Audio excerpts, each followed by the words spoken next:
کہو کہ لوگو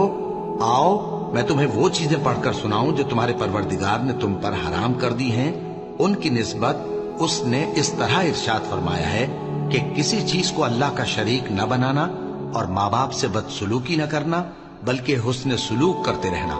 اور ناداری کے اندیشے سے اپنی اولاد کو قتل نہ کرنا، کیونکہ تم کو اور ان کو ہم ہی رزق دیتے ہیں، اور بے حیائی کے کام ظاہر ہو یا پوشیدہ ان کے پاس نہ پھٹکنا،